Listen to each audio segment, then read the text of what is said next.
ደም በሆነች ሙሉ ጨረቃ እንዴት ወደ ተኩላነት መቀየር ይቻላል? ወደ ተኩላነት መቀየር እንደ እርግማን የሚታይ ነገር ብቻ አይደለም።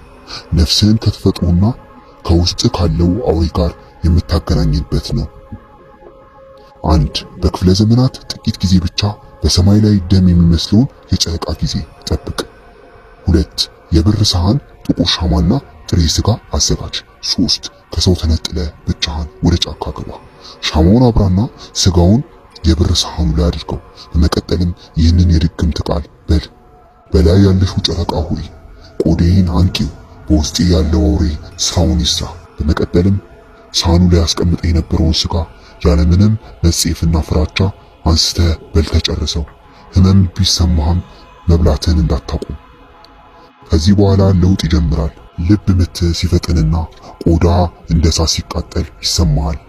በሩቅ የተኩሎች ጩኸት ይሰማሃል፣ ወይንም ከውስጥ የሆነ ነገር ጮሆ ይወጣል። ለዛች ምሽትም አራት እግር ሆነ ስታድልና ደም ስትጠጣ ትኖራለህ። ከዚያች ቅጽበት በኋላ ታዲያ ጨረቃ ሙሉ በሆነች ቁጥር ዳግመኛ ያን ሰው ሆነ አትቀጥልም። ታዲያ ለመሞከር አስባል? ከለውጡ በኋላ ያለውን ተሞክሮ ማጋራት አትርሳ።